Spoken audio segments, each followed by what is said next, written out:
Welcome to 20 Minutes of Clarity. I'm your co host, Jason Noble, and with me today I have Andy, the man, the myth, the legend, Merchant.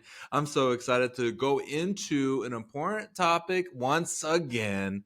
As you could tell, when we get into our conversations, we don't want to have everyday conversations, right, Andy? We want to get into what is the most important things that are going on right now. And the thing that we are going into today is the retire readiness measurements. This is such an important thing because what is the question that most people reach out to seek from a financial advisor? When can I be done? When can When I move can on? I be done? How much is Right. enough? Right? Yeah. Like, I We could want to probably come up retire with about yesterday. Can a whole I bunch. do it? Right? Yeah. Yeah. And, Or, and hey, I so, retired yesterday.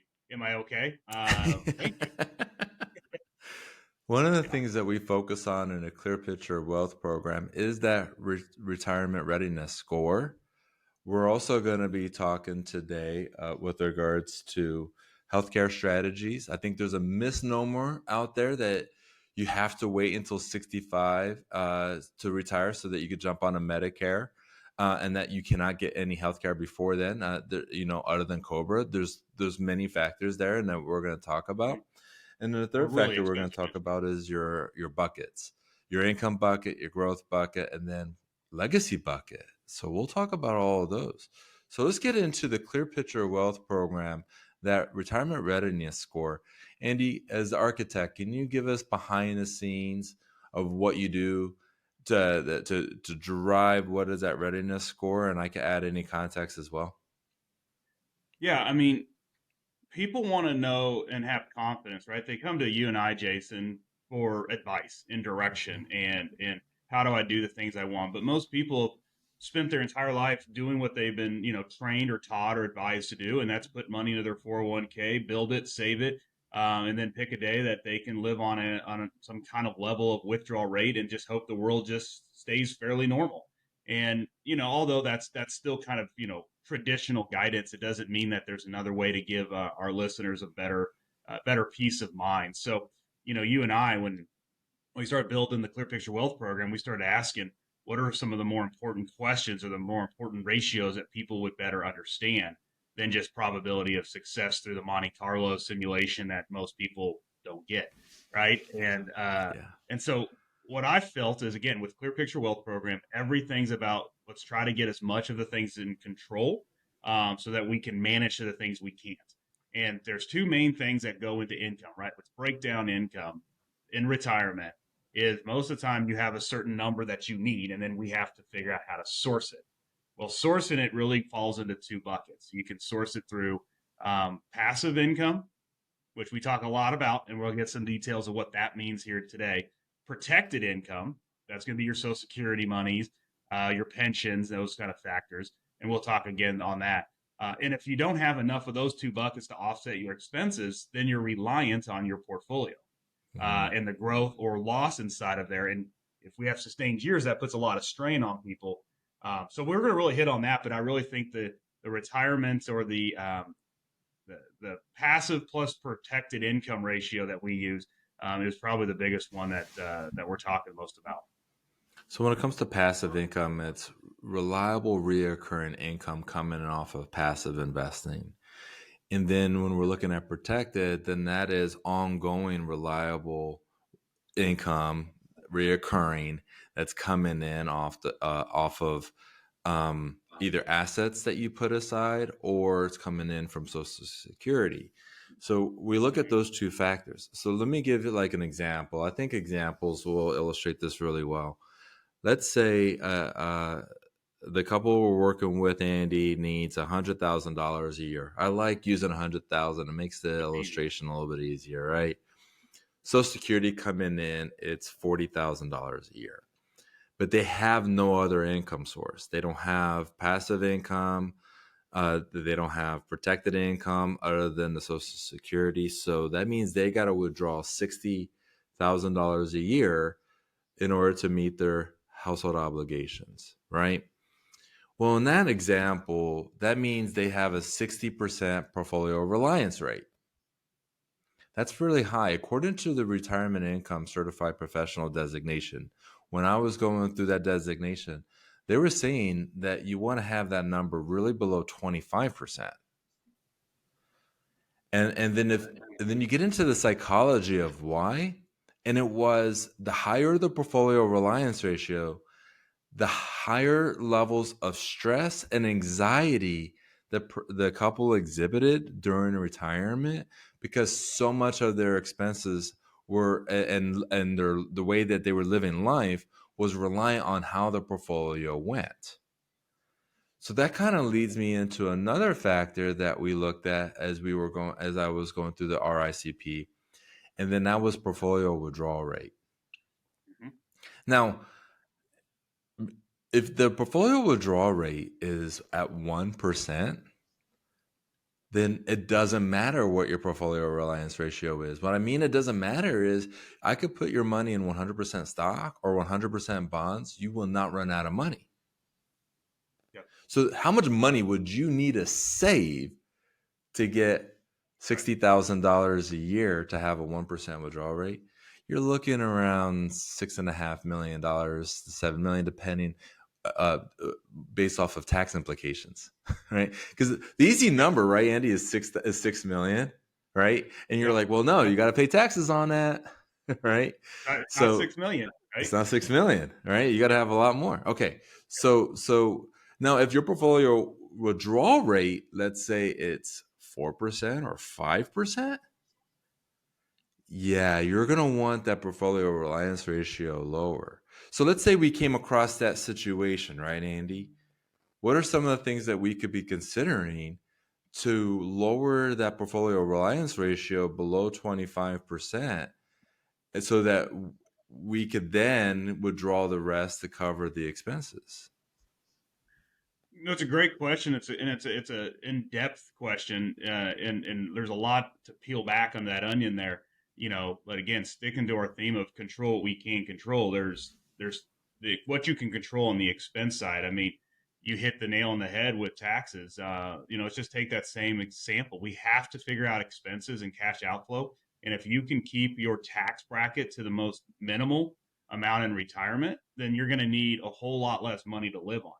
I was doing a scenario the other day, Jason, for a client, similar type situation, needs about 100,000.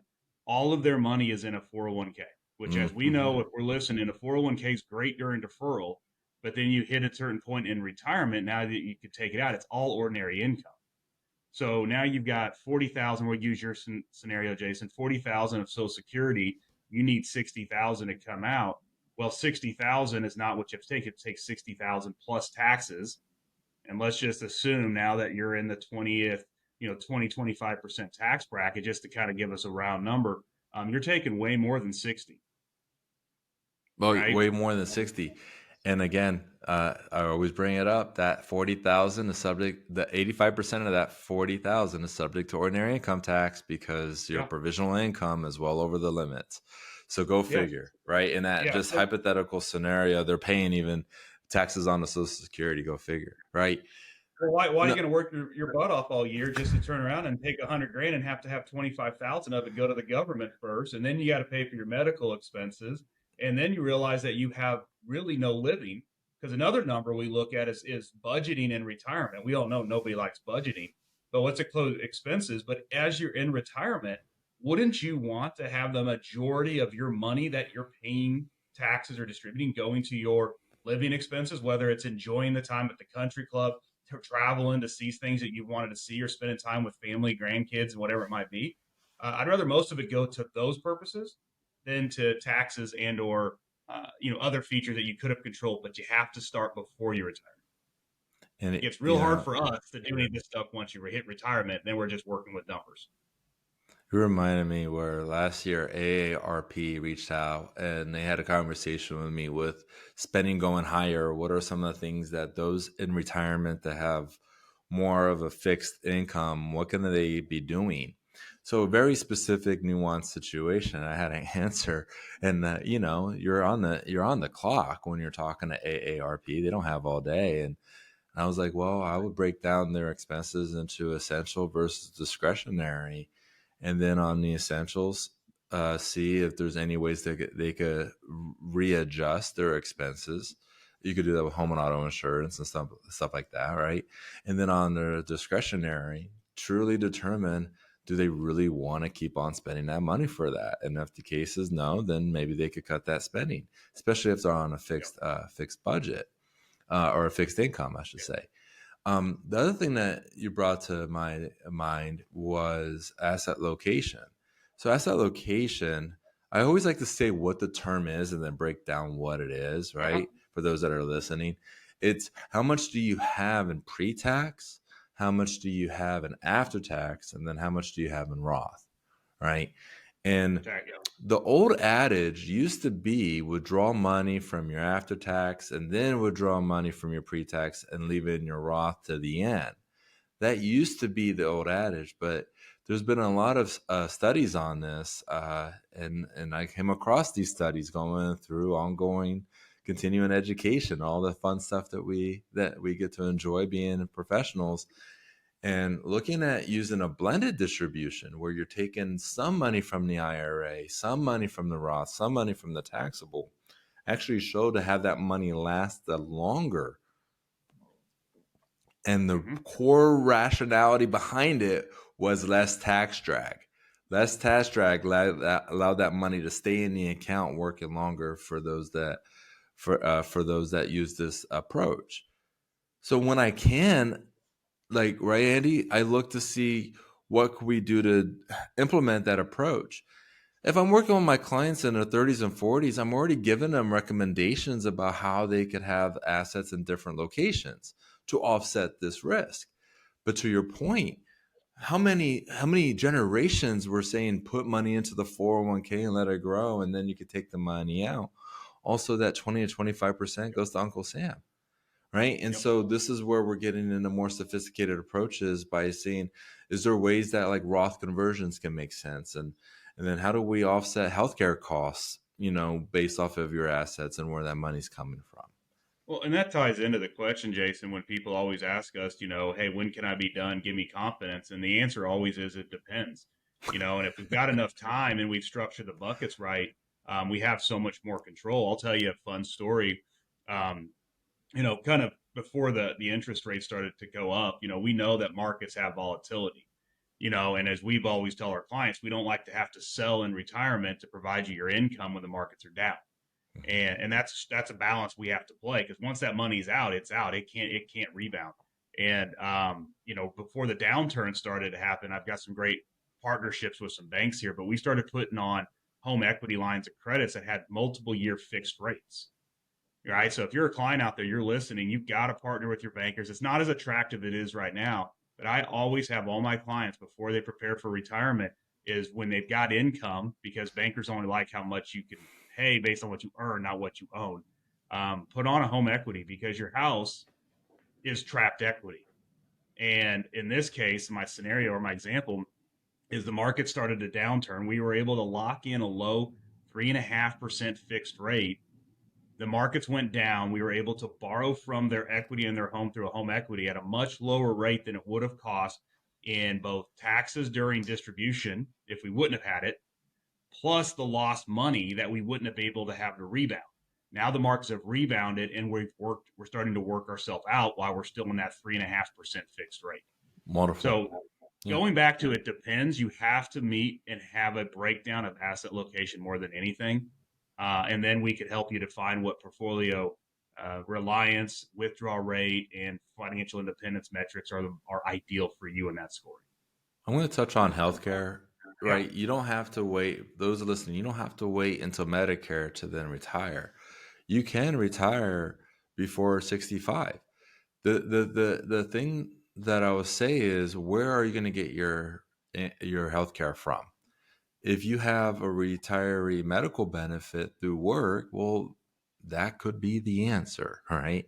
Other times, what I've seen for larger companies is they give like a stipend that their retirees could use when they go onto the marketplace under the Affordable Care Act.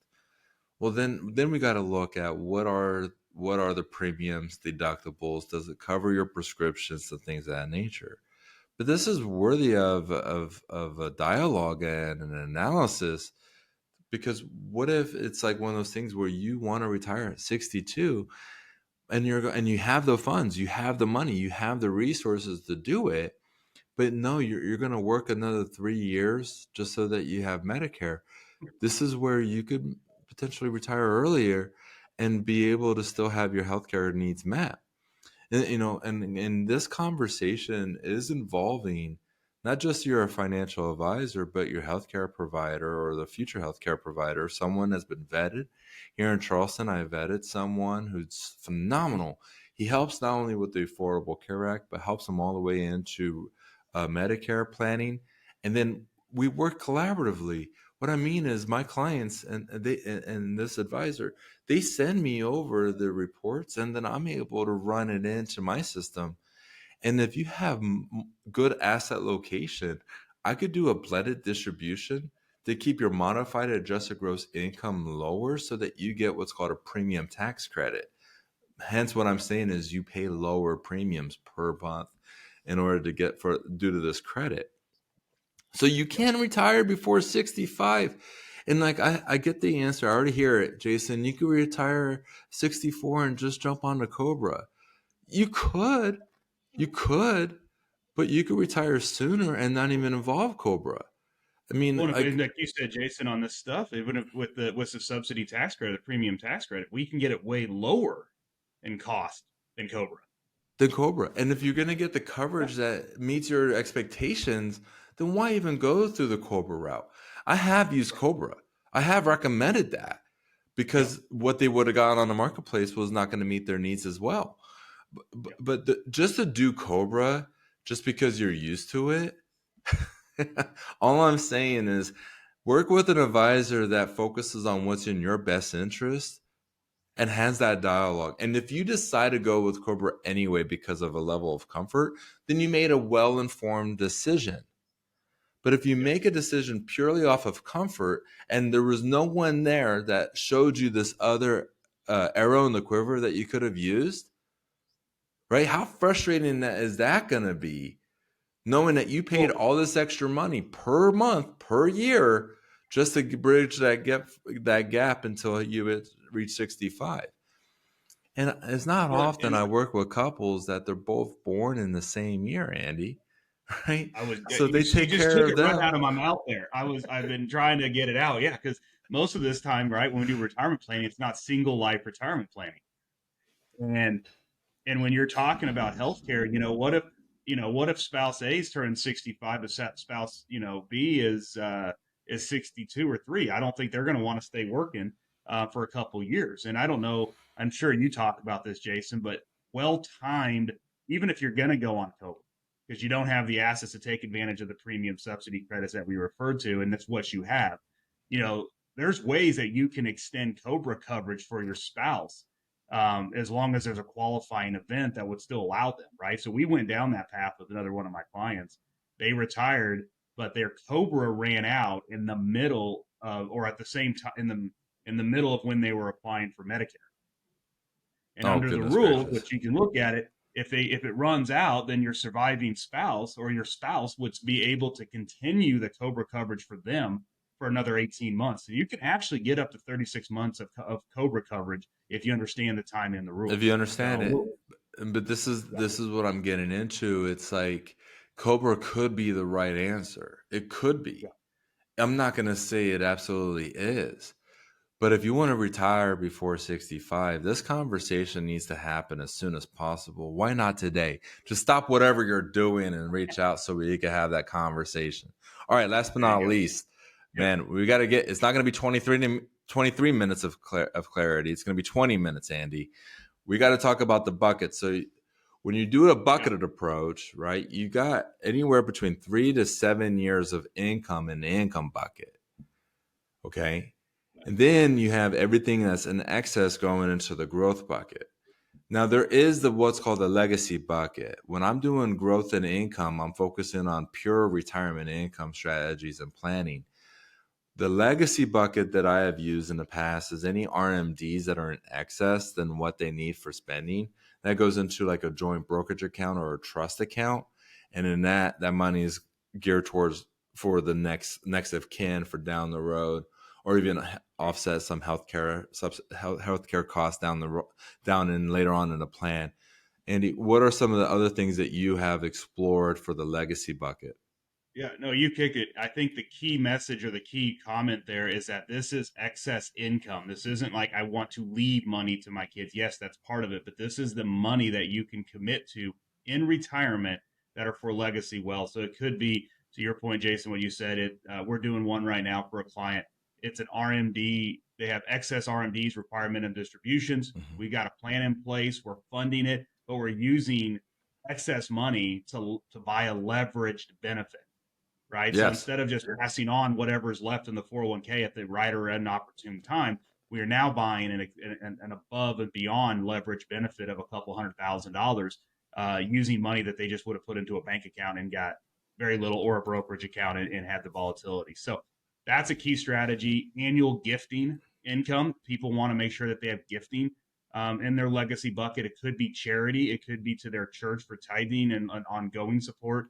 So you got to think about it, that you have to build in what's your legacy and how much cash flow you're going to use every year to fund it ahead of time.